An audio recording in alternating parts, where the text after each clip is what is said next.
actually here with Dr. Raj. I'm recording a session on Skype as we are separated by many, many miles since he is speaking to us from Delhi and I'm over here in the States. So I'm very happy to have Dr. Raj here with us today. Uh, as you know, I'm the admin of Residency Success. My name is Dr. Data. You guys are all a part of my group. Hopefully you've been following my posts and all of the things that have been helpful for you.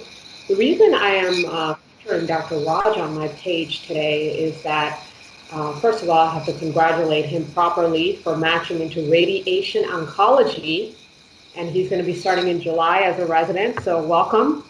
And the other thing that's very impressive about Dr. Raj is that he's graduating from the top medical school in India called AIIMS. For those that don't know, it's equivalent to the Harvard and the Stanfords of the US. So I am so proud of you, Dr. Raj, and I really want to congratulate you once again. And I found that he has a very unique way of approaching exam questions, especially USMLE.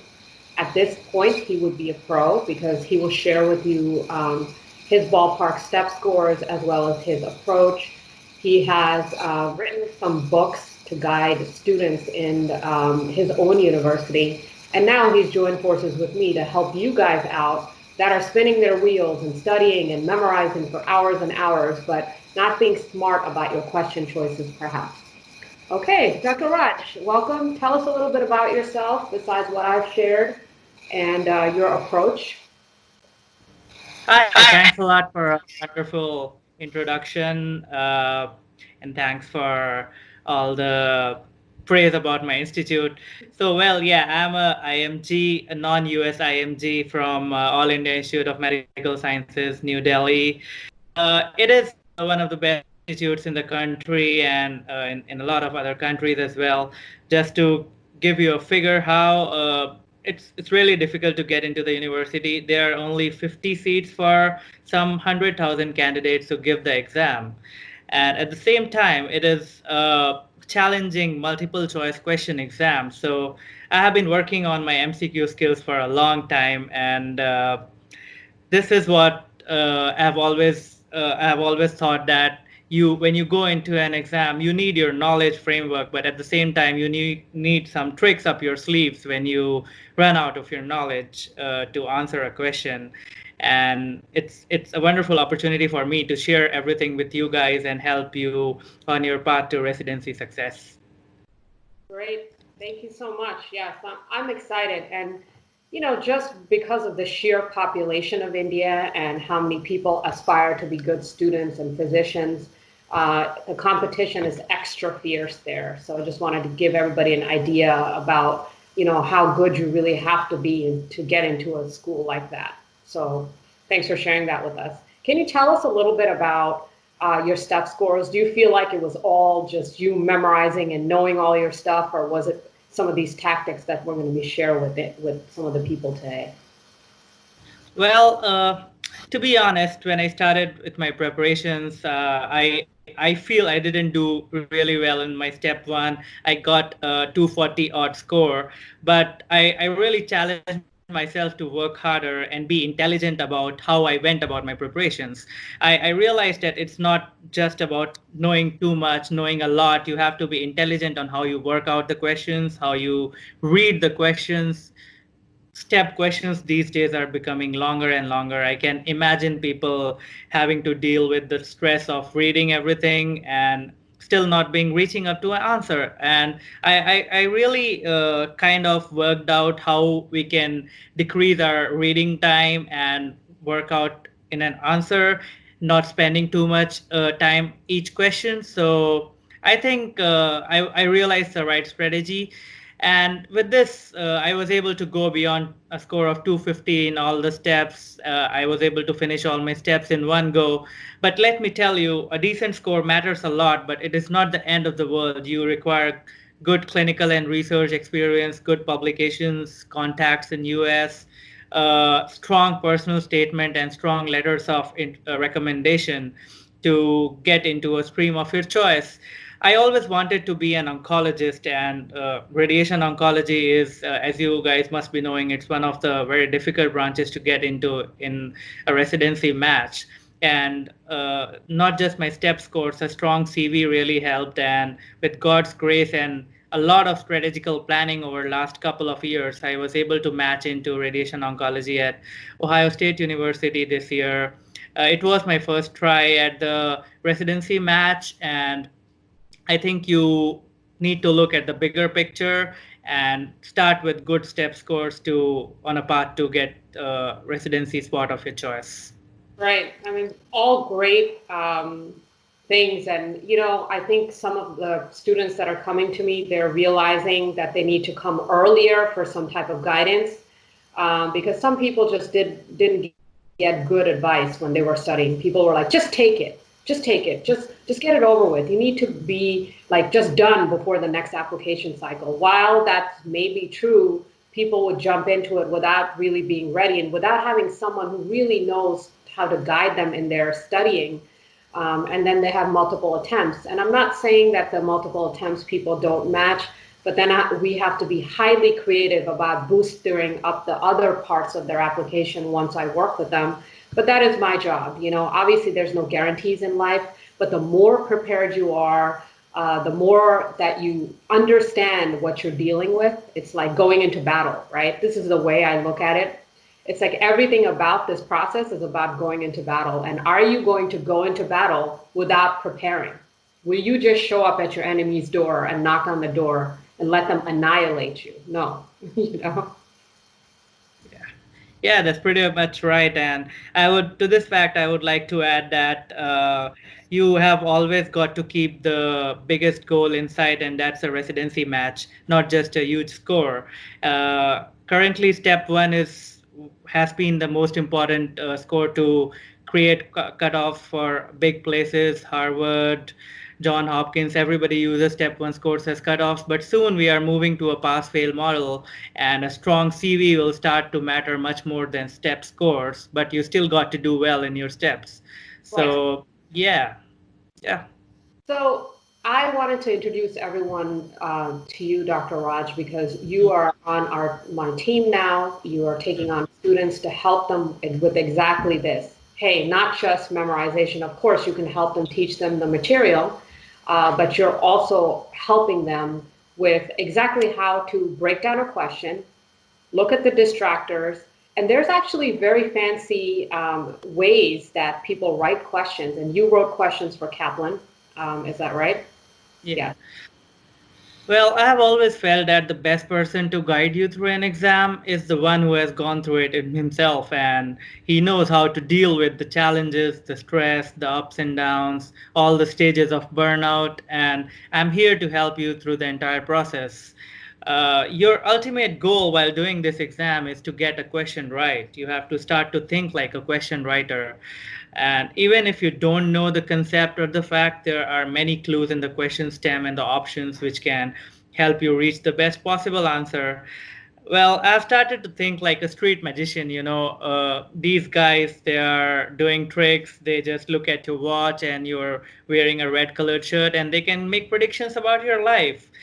What they use is really connections. It's a really funny thing, but if you start to use connections, you will start to get much more questions right than you do right now. This is what I've been using for a lot of time, and this is not a fail-proof strategy, but it really helps to maximize my score in each and every exam. Yeah. I And as you said, yeah, I have recently started to started as a content developer for Kaplan India. And while I frame questions, I realize what things sometimes question makers overlook. And that really helps me. Oh, okay, these things can be overlooked. You can target this and get to a right answer. And that's something that can really help. Yeah.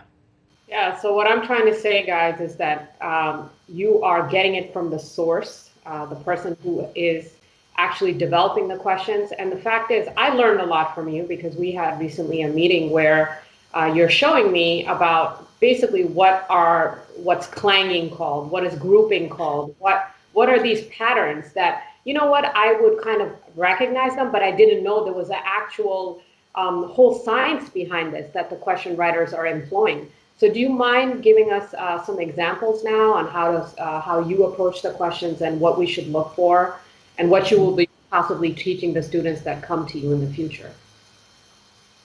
Well, sure. Yeah. I think I have a couple of questions in mind which we can discuss here. Let me share my screen with you first. Sure. And let's just hold steady. If there's any technical difficulties, we'll work through them just because of Yeah. the fact that, Yeah. we're just doing this on the fly. Oh, great. I can see it. This is amazing. Yeah. So yeah, you can see this question. It's taken straight away from UWorld, and if you can see the date, it's like recently updated questions. So yeah, uh, it's basically a question. First thing I would like to tell you guys that when you approach a question, you should see what it is asking before reading the whole vignette.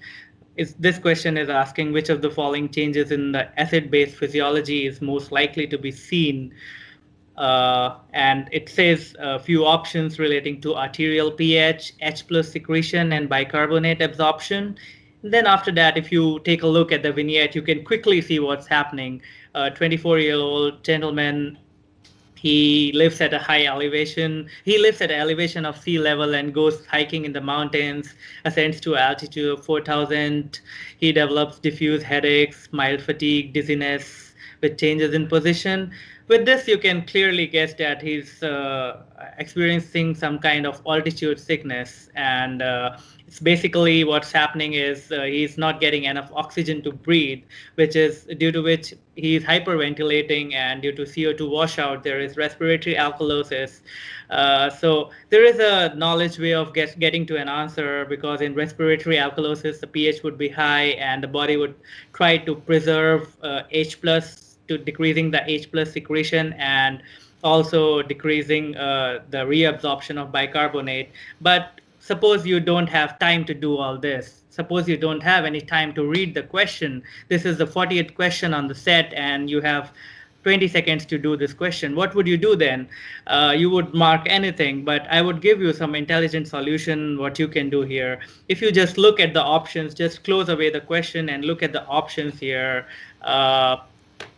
See the arterial pH, the trends is rising on 4 occasions here. One, two, three, I'm sorry, 3 occasions, while there is no change in one, and it's decreasing in 2. So the most common thing which is happening with arterial pH is a rise in the pH. Similarly, a fall in the renal H plus secretion is being seen on 3 occasions as against other things. And the bicarbonate absorption is decreasing on 4 occasions instead of yeah, 4 occasions. So if you just mix and match, you see only there is one option which is matching all the 3 things which you saw, and this is in fact the right answer. You didn't have to do anything, you just had to take a look at the options. This will, if you are intelligent and quick enough, it's going to take less than 10 seconds in the exam, and you can just use this strategy and get a lot of questions right when you don't have time or when you can't read the question. This is amazing. I'm actually kind of jealous that I didn't find you when I was going through my steps. So yeah, it's really funny. I mean, this concept is called logical cluing, and you know what? Why it happens is when an examiner is making a question, he tries to keep all the options as close to the correct answer as possible, and in this process, something like this often happens. So we can use this and get to a right answer. Right. This is great. Yeah, thank you for sharing this. And so, guys, this is just one example of what Dr. Raj would teach you, in addition to helping you with the content that you're very unsure about or have doubts about or need clarification. As you can see, he gets right to the point. He doesn't waste your time. And obviously, everything that I do is has to be like a whole approach. So right now, if you're studying for your step 3 or CK, I want that to be attempt free. Like, use the things that you have at your disposal, which is questions UWorld, but use also tips like this to help get you those extra points, so that you're not teetering on the edge of like a 210 or something like that, or a 220, you can break into the next best, score range. Do you have anything else for us, Dr. Raj? I have plenty of tricks, in fact. I mean, I have like 15 or 20 tricks which we can discuss, but that's a whole session. Let me discuss another question with you. As you said about the thing called, oh, I'm sorry, you told about something called clanging. So let me tell what is clanging actually. So clanging is a repetition of words or near repeats. Okay, so when you look at this question, this question says a 58-year-old man with a history of alcoholism, psychiatric hospitalizations, is confused and agitated. He describes experiencing the world as unreal. Which of the following best describes the symptom? And there are a few options down there. If you read carefully this question, the examiner has written something here by mistake, which he hopes that we don't catch. He tells that he is experiencing the world as unreal, and then there is an option called as derealization. You would be surprised that this happens a lot of times when you do your questions, and we just missed it because we are not looking for it. When you know something like this can happen, when he's saying it's unreal, the actual answer is derealization. When you know this can happen, you can actually save a lot of time and thinking on your part. It's almost like I'm so happy it's sunny where I am today, but honestly, like a light bulb and sun is going on over my head right now. And whoever's watching should be what's happening to you guys. Obviously, Dr. Raj cannot spend all his time teaching us this now, but if you are somebody who's struggling with studying and with basically those questions where you narrow it down to two and always pick the wrong one. I used to have that issue until I got better at answering my questions. Obviously, I'm on the other side of all this, thank God. But if you're still stuck in the USMLE nightmare, spinning your wheels in the mud, contact me. I'll get you in touch with Dr. Raj. As you can see, he's a pro, not only at question content. Obviously, he's done well and matched into these very highly competitive specialty of his choice, but he is going to be the one who's going to teach you these tips and tricks. Any closing advice and words for us, Dr. Raj? I know things are bad with COVID right now, and this is the best time for us to kind of bolster all of these sort of kind of clean up, all of these other skills that we are doing. As you are helping my students with their exam skills, I'm helping them with all the other rest of the aspect of their application. So any closing words for our students? Well, yeah, I mean, there is a lot happening worldwide, and I hope everybody stays safe, but we have to do what we have to do. We can't keep things on hold. Even if the world is in lockdown, we as doctors have to continue what we are doing. Maybe the match process is delayed, maybe the step dates are delayed, but you have to do what you have. If you have targeted that you're going to complete your step preparations in next 5 months, you still have to do it. And why not do it best? What we do here is we try to give you a personalized experience of things and try to solve what problems you are actually facing rather than just shooting out in the blank. So I would suggest all of you guys, if you need our help, we are there for you always. And try to be a good doctor first and use these tricks. I'm definitely sure that a residency spot will follow soon. I would like to close on this. Yeah. Great. Thank you so much. And thanks, guys, for watching. You know how to reach me, residencysuccess2000@gmail.com, or just head to my page. There's a messenger option that's very easy to connect with. So Residency Success, MD to Attending is the Facebook page. Or go ahead and send me a message just through the page, or just directly call the phone number. All right. Thank you, Dr. Raj.